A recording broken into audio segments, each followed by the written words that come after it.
قرآن کریم میں وعدہ ہے کہ مقدس زمین راست بازوں اور نیک لوگوں کو ملے گی۔ تو میرا سوال یہ ہے کہ اس وقت فلسطین کے لوگوں پر بہت ظلم ہو رہا ہے۔ حضور کے خیال میں کب تک یہ زمین راست باز اور نیک لوگوں کو ملے گی اور حقیقی امن قائم ہوگا؟ جب لوگ راست باز ہو جائیں گے، عبادت صالحین بن جائیں گے تو ہو جائے گا۔ اگر احمدی بڑی تعداد میں ہو جائیں تو سورہ بنی اسرائیل میں پڑھو نا، اگر پہلا رکوع تو اس میں بھی اس بات کے لکھا ہوا ہے، تفسیر رکھی ہوئی ہے، ٹھیک ہے۔ اور یہی تھا، اللہ تعالیٰ نے کہا تھا کہ ان کو یہودیوں کو زمین 2 دفعہ ملے گی۔ پہلی دفعہ ملے گی، پھر یہ لوگ بیہودہ حرکتیں کریں گے، بغاوت کریں گے، اللہ تعالیٰ کے حکموں سے پرے ہٹ جائیں گے، ظلم کریں گے، تو ان سے زمین چھین جائے گی۔ اور وہ زمین چھینی گئی پرانے زمانے میں، ایک بادشاہ نے اس کو چھین لیا۔ پھر ان کو دوبارہ اللہ تعالیٰ نے ان کو وہاں آباد کر دیا۔ دوبارہ آباد اس طرح کر دیا کہ یہودیوں کو اس طرح نہیں ملی، لیکن رومن امپائر کے ذریعے سے وہاں مل گئی۔ براہ راست تو نہیں ملی، وہاں عیسائی بھی تھے، ان میں یہودی بھی تھے رومن امپائر میں، اور وہ توریت کو ماننے والے تھے۔ اس کے بعد پھر ان سے نکل گئی زمین، پھر مسلمانوں کے قبضے میں آ گئی، پھر دوبارہ ان کو مل گئی۔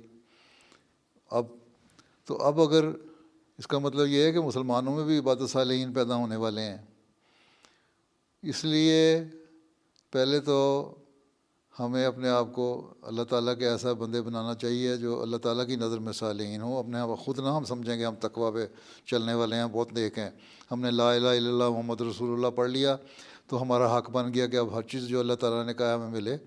اللہ تعالیٰ کے وعدے ہمارے سے بھی اس وقت ہیں جب تک ہم نیک عمل کریں گے، اللہ تعالیٰ کے حق ادا کریں گے، اللہ تعالیٰ کے بندوں کے حق ادا کریں گے، اور جو اس کے حکم ہے اس کے اوپر عمل کرنے کی کوشش کریں گے۔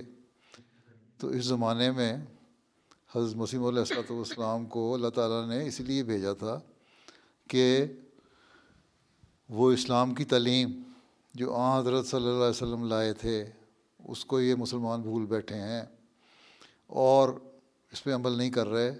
اس کو صحیح طرح لوگوں کے سامنے پیش کیا جائے اور ان کو بتایا جائے کہ تم لوگ اسلام کی صحیح تعلیم پہ عمل کرو اور ایک جماعت قائم کرو، کہ حضرت مسیح علیہ السلام کے ذریعے سے اللہ تعالیٰ نے، اور اس کی پیش گوئی قرآن شریف میں بھی فرما دی سورہ جمعہ میں، اور حضرت صلی اللہ علیہ وسلم کے ذریعے سے حدیث میں بھی فرما دی مسیح اور مہدی کے زمانے کے آنے کی۔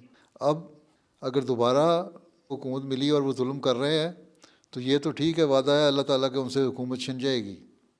کب، یہ اللہ تعالیٰ بہتر جانتا ہے، اور کب عبادت صالحین پیدا ہوں گے، اور عبادت صالحین ہم میں سے جب ہوں گے تو ہمیں وہ ملے گی۔ اور عبادت صالحین کا مطلب یہ ہے کہ ان دعائیں کرنے والے اور نیک عمل کرنے والے لوگ ہوں گے، تلواروں کے ذریعے سے نہیں ملے گی۔ حضرت مسیح علیہ السلام کے آنے کے بعد آپ نے جنگ اور جدال جو ہے وہ آپ نے حضرت صلی اللہ علیہ وسلم کی پیش گوئی کے مطابق، حدیث کے مطابق بند کر دی۔ اس کا مطلب ہے کہ ہم لوگوں کو دعاؤں کی طرف زیادہ توجہ دینی چاہیے۔ ہم دعا کریں گے، اپنے عمل نیک کریں گے، اللہ تعالیٰ کا حق ادا کریں گے، اس کے بندوں کا حق ادا کریں گے، تو پھر ان ظالموں سے بھی ہمیں نجات مل جائے گی۔ تو فلسطینیوں کو بھی اور عربوں کو بھی اور مسلمانوں کو بھی ہمیں سب کو سوچنا ہوگا کہ عبادت صالحین کس طرح بننا ہے، اور زمانے کے امام کو مان کے اس کی پیچھے چلنے سے بننا ہے، یا کم از کم اتنی حالت پیدا کر لیں کہ اللہ تعالیٰ کو ہمارے عمل پسند آنے لگ جائیں، تو زمین واپس ملے گی۔ لیکن یہ جو ظلم کر رہے ہیں یہ تو ظاہر ہے کہ ان سے ایک وقت میں چھن جائے گی زمین، کب چھنے گی یہ اللہ بہتر جانتا ہے۔ اور پھر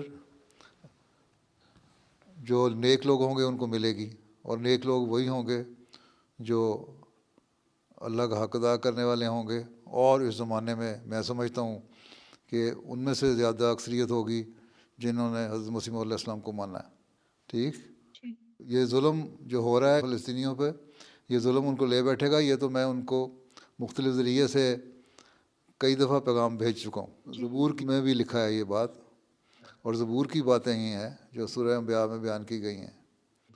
اور اس کی تفسیر اگر پڑھنی ہے تو میں اردو پڑھنی آتی ہے، تفسیر کبیر میں پڑھ لو، سورہ انبیاء میں بھی، اور بنی اسرائیل کا جو پہلا رکوع ہے اس میں 2 آیتیں ہیں، وہ اس میں تفصیل سے تمہیں پتہ لگ جائے گا، اور اس میں بائبل کے حوالے بھی تمہیں مل جائیں گے کہ بائبل نے کیا کہا تھا یہودیوں کو، ہیں؟ ٹھیک ہے۔